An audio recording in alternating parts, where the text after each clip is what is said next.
नारी को भारत की विकास यात्रा में सहयात्री बनाने और सबको जोड़ने का प्रयास था। नारी शक्ति वंदन संशोधन समय की मांग है। नारी शक्ति वंदन संशोधन उत्तर, दक्षिण, पूरब, पश्चिम सभी राज्यों की, हर राज्य की शक्ति में समान वृद्धि का प्रयास था। ये संसद में सभी राज्यों की आवाज को अधिक शक्ति देने का प्रयास था। राज्य छोटा हो, राज्य बड़ा हो, राज्य की आबादी कम हो या राज्य की आबादी ज्यादा हो, सबकी समान अनुपात में शक्ति बढ़ाने की कोशिश थी। लेकिन इस ईमानदार प्रयास की कांग्रेस और उसके सहयोगियों ने सदन में पूरे देश के सामने भ्रूण हत्या कर दी है। भ्रूण हत्या कर दी है। ये Congress, TMC, Samajwadi party, DMK जैसे दल इस भ्रूण हत्या के गुनहगार हैं। ये देश के संविधान के अपराधी हैं। ये देश की नारी शक्ति के अपराधी हैं। मैं देश की हर नारी को विश्वास दिलाता हूं, हम महिला आरक्षण के रास्ते में आने वाले हर रुकावट को खत्म करके रहेंगे, हटा करके रहेंगे। हमारा हौसला भी बुलंद है, हमारी हिम्मत भी अटूट है और हमारा इरादा भी अड़िग है। महिला आरक्षण का विरोध करने वाली पार्टियां ये देश की नारी शक्ति को संसद और विधानसभाओं में उनकी भागीदारी बढ़ाने से कभी भी रोक नहीं पाएंगे। सिर्फ वक्त का इंतजार है। नारी शक्ति के सशक्तिकरण का बीजेपी एनडीए का संकल्प अक्षुण्ण है। कल हमारे पास संख्या बल नहीं था, लेकिन इसका मतलब ये नहीं है कि हम हार गए। हमारा आत्मबल अजेय है। हमारा प्रयास रुकेगा नहीं, हमारा प्रयास थमेगा नहीं। हमारे पास आगे भी और मौके आएंगे। हमें आधी आबादी के सपनों के लिए, देश के भविष्य के लिए इस संकल्प को पूरा करना ही है। पड़ोसी देशों के साथ सीमा विवादों को लटकाया। कांग्रेस ने पाकिस्तान के साथ पानी बंटवारे से जुड़े विवादों को लटकाया। कांग्रेस ने ओबीसी आरक्षण के निर्णय को 40 साल तक लटकाए रखा। कांग्रेस ने सैनिकों के लिए वन रैंक वन पेंशन को 40 साल तक रोके रखा। साथियों, कांग्रेस के इस रवैये ने हमेशा देश का बहुत बड़ा नुकसान किया है। कांग्रेस के हर विरोध, हर अनिर्णय, हर छल प्रपंच का खामियाजा देश ने भुगता है, देश की पीढ़ियों ने भुगता है। आज देश के सामने जितनी भी बड़ी चुनौतियां हैं, वो कांग्रेस के इसी रवैये से उपजी हुई है।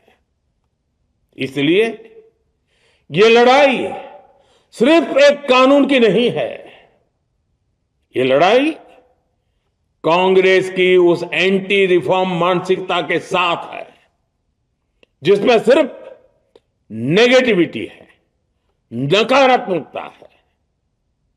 और मुझे इसमें कोई संदेह नहीं है कि देश की सभी बहनें बेटियां कांग्रेस की इस मानसिकता को करारा जवाब दे के रहेगी।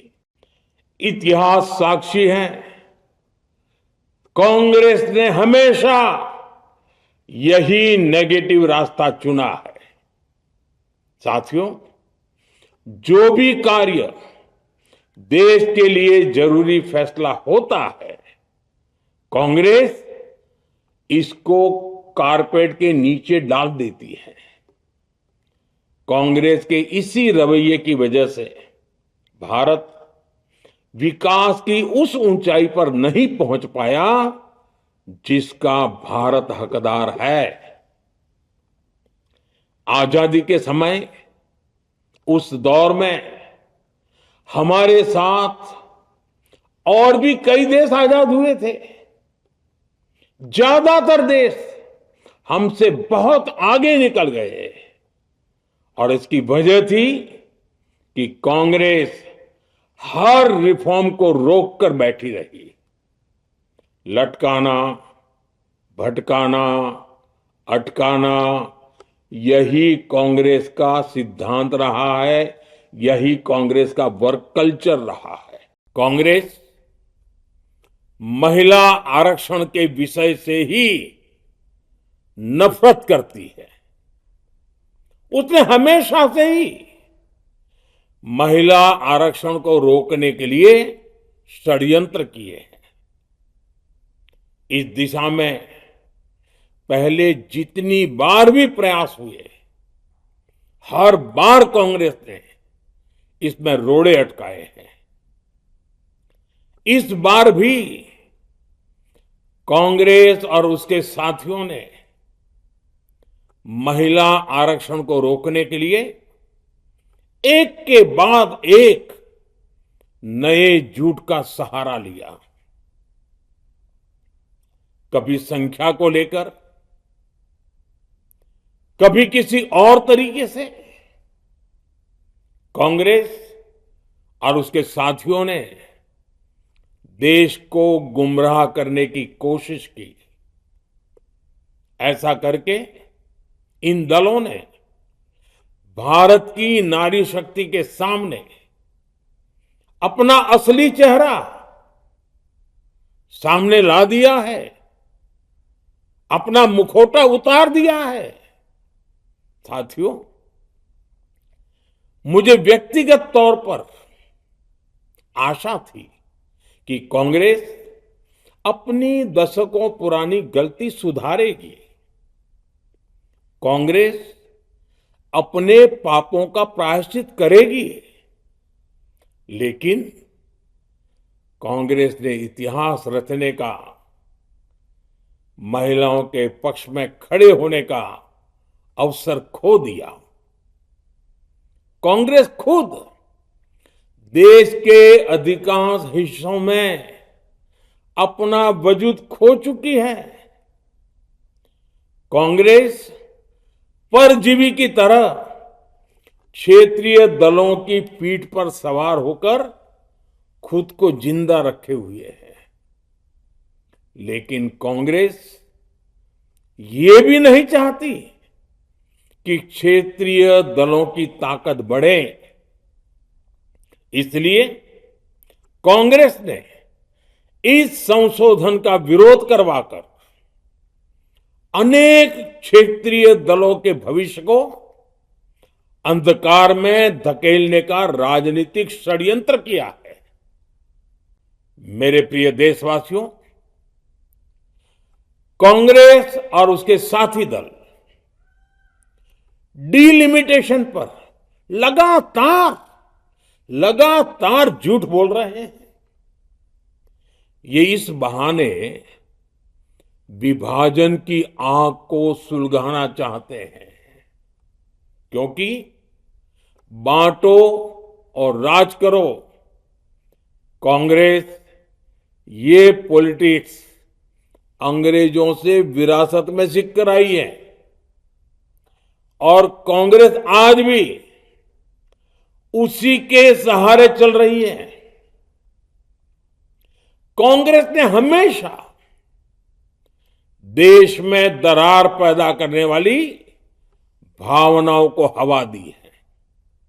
इसलिए यह झूठ फैलाया गया कि डीलिमिटेशन यानी परिसीमन से कुछ राज्यों को नुकसान होगा, जबकि सरकार ने पहले दिन से स्पष्ट किया है कि न किसी राज्य की भागीदारी का अनुपात बदलेगा, न किसी का रिप्रेजेंटेशन कम होगा, बल्कि सभी राज्यों की सीटें समान अनुपात में ही बढ़ेगी।